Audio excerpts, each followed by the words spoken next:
Afinal, dor de cabeça ou enxaqueca? É sobre isso que falaremos hoje no programa.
Estamos hoje com o Dr. Mário Alberto, neurologista, e vamos conversar sobre enxaqueca.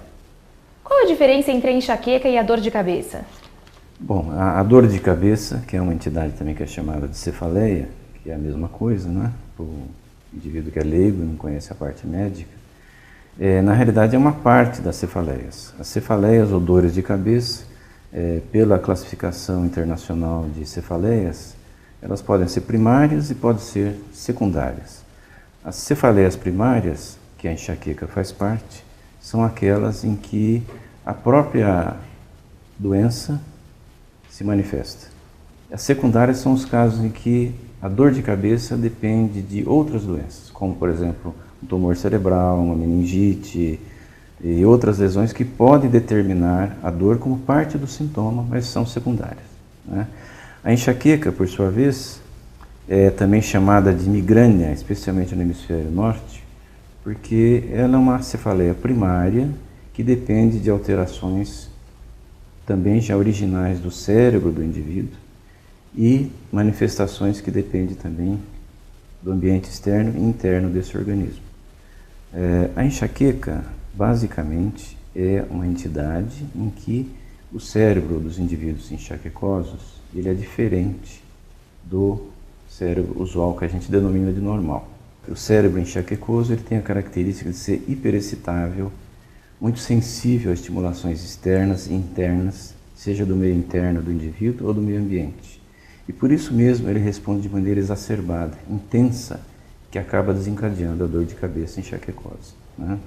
Isso tem um fator genético, em grande parte, e fatores ambientais que determinam essa situação. Uma grande parte dos indivíduos que têm enxaqueca tem histórico de enxaqueca na família. Então o fator genético é muito importante. Esses quadros de enxaqueca podem acometer crianças também? Sim, esse é um dado muito importante porque a enxaqueca infantil ela é frequentemente ignorada pelos pais, porque a criança infelizmente tem pouca credibilidade na hora de falar sério. Eu particularmente acredito mais nas crianças que nos adultos, especialmente na hora da doença. Precisamos ficar atento às queixas das crianças quanto às dores de cabeça, labirintite, náuseas ou vômitos imotivados, pois além de gerar sofrimento, elas se tornarão possíveis enxaquecosos na fase adulta. Quais os sintomas típicos de um paciente com enxaqueca? A enxaqueca tem várias maneiras e vários modos de se expressar. Basicamente, a característica da enxaqueca, que é uma cefaleia primária, é a de ser uma cefaleia que tem uma predominância, ou vamos dizer, uma incidência em torno de 20% a 10% da população, dependendo do sexo, se for feminino ou masculino. E a característica principal é a dor, frequentemente pulsátil, mais frequentemente unilateral podendo ser bilateral, por isso chama-se também migrânia ou hemigrânia, e ela vem associada a fatores acompanhantes, quais sejam a náusea, frequentemente o vômito e muito frequentemente outros sintomas neurovegetativos que dão mal-estar ao paciente. E ela tem uma divisão na hora que ela se manifesta. Se for na crise mesmo, porque a enxaqueca ela pode ser crônica e pode ser uma enxaqueca com complicações. Na hora da crise, o mais frequentemente é ela ser classificada em 4 partes, que é chamada de pródromo, que é o início do processo, que é muito importante, porque às vezes até 24 horas antes desse indivíduo ter uma crise de enxaqueca, ele já tem sintomas. Então, por exemplo, quais são esses sintomas? Eu falei que o cérebro do enxaquecoso é hipersensível. Então, frequentemente esse indivíduo tem irritabilidade, aumento do apetite, muita vontade de comer certos alimentos, que ele gosta até o chocolate, a história do chocolate, doces, etc. E irritabilidade excessiva. Isso já são sintomas prodrômicos, o que antecedem a crise. A crise propriamente dita, ela também pode vir depois de um outro fenômeno que nós denominamos de aura. A aura da enxaqueca são sintomas decorrentes do período inicial da crise em que existe um espasmo das artérias cerebrais da base do crânio e das meninges, em que o indivíduo fica sem uma oxigenação adequada e numa fase secundária ele alarga essas artérias e tem a dor. Na fase da aura ele pode ter alterações nas partes temporais, occipitais e parietais do cérebro que determinam o que a gente denomina de aura. A pessoa com aura da enxaqueca apresentará os seguintes sintomas: pontos brilhantes ou falhas visuais, imagens de visão serrilhada, alterações na sensibilidade como braços, pernas e amortecimento do rosto. Isso decorre da falta do fluxo sanguíneo seguido da dilatação e da dor. E é verdade que a enxaqueca acomete mais mulheres? A incidência feminina é universal, maior. Em torno de 18%, por exemplo, 18 pessoas em cada 1000, por exemplo, nos Estados Unidos é do sexo feminino, em torno de 10,5% é do sexo masculino. E isso tem algumas implicações que aparentemente a base disso aí é hormonal. A influência hormonal, o ciclo hormonal da mulher interfere com isso, de tal maneira que a incidência maior nas mulheres é no período que ela tem o ciclo menstrual, que vai dos 30 até os 50 e poucos anos, que a incidência é maior. Na menopausa diminui e na pré-menarca também tende a ser menor. Como é feito o diagnóstico, Dr. Mário, da enxaqueca?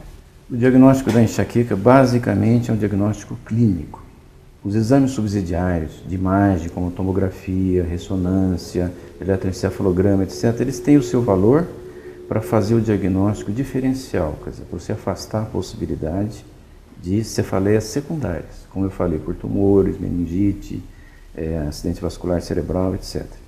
Já ela sendo uma cefaleia primária, com as características próprias, o diagnóstico é clínico, baseado nas informações que eu já citei de manifestação clínica e, muito importante, no histórico familiar genético.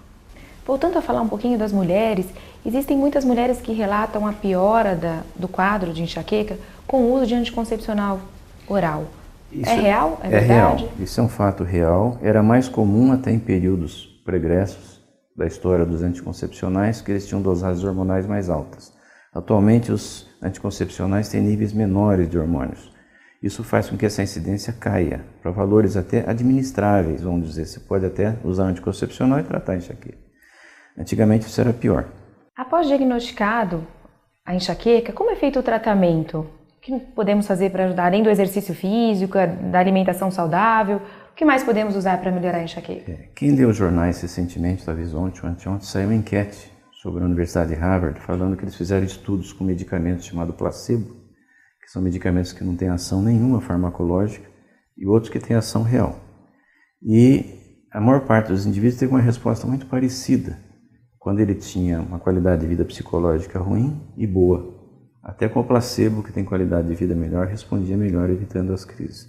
Agora, para prevenir a enxaqueca, existem duas coisas básicas. Se a enxaqueca for uma enxaqueca crônica, que tem incidência de mais de 3, 4 crises por mês, você deve tratar preventivamente. Se for um indivíduo que tem raras crises e ocorre poucas vezes por ano, você trata a crise. Então, no tratamento da crise, se usa substâncias variadas, entre elas algumas chamadas triptanos, que evitam a dilatação das artérias cerebrais, que dá dor.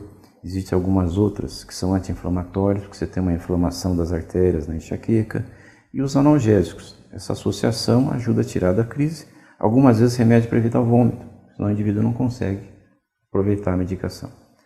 Já no tratamento crônico, preventivo de crises frequentes, a educação da qualidade de vida é fundamental, da psicologia de vida desse indivíduo, atividade física, dormir bem, alimentação regular, evitar alguns alimentos potencialmente de risco, como glutamato monossódico de comida oriental, vícios como álcool excessivo, tabaco e alimentos industriais, corantes, que pode facilitar desencadear a crise.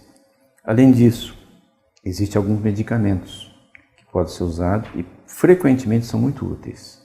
Então nós temos, por exemplo, medicamentos que são chamados de neuromoduladores, que agem ao nível do cérebro, fazendo com que o espalhamento dessa crise pela córtex do cérebro do indivíduo seja diminuído. Então o que acontece? Ele minimiza a crise ou ela não acontece.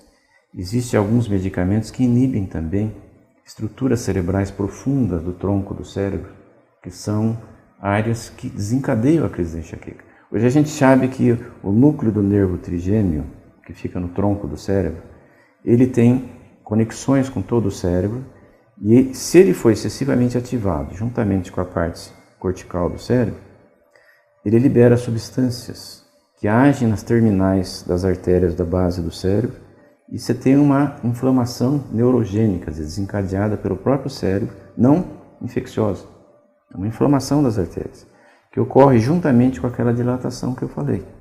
Existe um novo tratamento que a medicina, que vem falando muito na medicina, que é a respeito do uso da toxina botulínica para quadros de enxaqueca. O senhor concorda com esse uso? O senhor acha que é eficaz? O que o senhor tem para falar para nós? Esse é um uso que tem eficácia e me parece, até pelas informações que eu tenho, que ele se iniciou predominantemente com a aplicação em cirurgia plástica ou em plástica, que esses pacientes deixavam de ter crise. Isso é um fato real, porque a toxina botulínica, o que ela faz? Ela inibe a transmissão entre o nervo e o músculo, da acetilcolina. E inibe também outros neurotransmissores, então de tal maneira que os estímulos que desencadeiam a dor no indivíduo pelas estruturas, os vasos sanguíneos, também são inibidos. E com isso você tem uma diminuição das crises. O problema é que você tem que fazer injeções frequentes. De acordo com o que o senhor está falando para nós, explicando super bem, hoje um paciente com enxaqueca, ele tem uma vida normal. Se ele fizer um tratamento profilático, fizer exercício, alimentação saudável, ele consegue viver numa boa. Sim, na grande maioria dos casos você tem uma eficácia muito grande. Depende muito da fidelidade ao tratamento, desse paciente seguir as normas que você orientou, não tentar automedicação, que às vezes fazem muitos erros por causa disso, não parar abruptamente o tratamento, que você pode ter um rebound, quer dizer, você ter uma resposta mais enérgica da dor de cabeça com a retirada da medicação. E ele fazendo isso, a chance é muito boa. E está provado hoje em dia também o quê? Que a receptividade primária, já desde o consultório desse paciente, ele aceitando e prestando atenção no que o médico fala e tendo a vontade real de usar o remédio e seguir as normas, o resultado é maior do que só a medicação isoladamente. Existem estudos, por exemplo, na Alemanha e outros países que já está se usando também o uso de magnetismo. Eu falei para você que o cérebro é muito sensível. Então, hoje existe um exame de magnetoencefalografia que você capta ondas cerebrais. Você pode fazer o inverso. E também atuar no cérebro, fazendo que ele tenha uma modulação física, não só farmacológica por remédio. Então, o caminho é muito amplo. É um vasto caminho que se abre, mas os pacientes que têm interesse real, a melhora é muito grande, desde que seja fiel e siga as normas do tratamento.